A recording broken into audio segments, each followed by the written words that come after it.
Stranden her er en af Danmarks mest populære. År efter år vejer det blå flag her og fortæller, at vandet ikke er forurenet, og at det lever op til EU's krav til badevandskvalitet.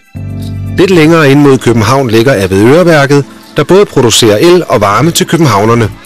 Selvom værket er et af verdens mest effektive, udleder det store mængder CO2 hvert år. EU har lagt et loft over, hvor meget CO2 de enkelte lande må udlede af hensyn til klimaet.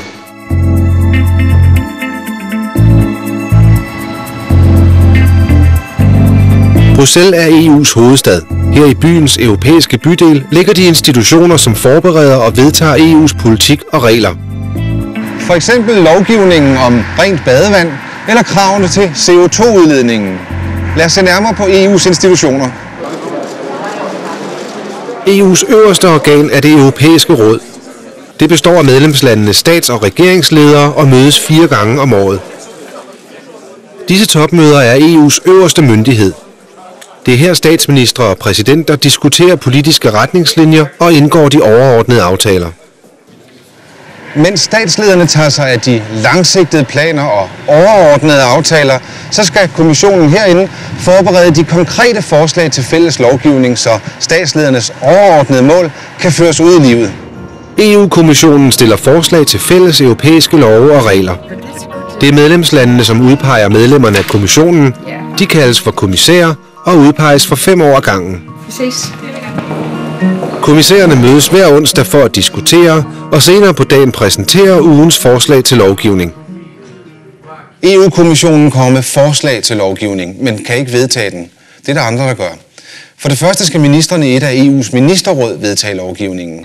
Hvis det for eksempel handler om badevand og CO2, mødes miljø- og klimaministrene fra alle EU-lande for at diskutere og vedtage kommissionens forslag til fælles regler. For det andet skal forslagene i mange tilfælde også vedtages af de folkevalgte heromme i Europaparlamentet, før de bliver til lovgivning eller regler. Politikerne i Europaparlamentet er valgt ved direkte valg i hvert enkelt medlemsland, på samme måde som politikerne i f.eks. Folketinget. Der er valg til Europaparlamentet hver 5. år. Zur legislativen Entschließung namentlicher Abstimmung. The legislative resolution, a roll call vote. The vote is under. Debatterne ligner debatterne hjemme i Folketingssalen. En masse dygtige tolke hjælper politikerne til at forstå alle indlæg. Hver enkelt politiker har nemlig mulighed for at tale på sit eget modersmål. Udover dansk og svensk tales der mere end 20 forskellige sprog her i Europaparlamentets store sal. So, liebe Kolleginnen und Kollegen. Udover at tage stilling til lovforslagene, skal europaparlamentarikerne godkende kommissærerne og bagefter kontrollere deres arbejde.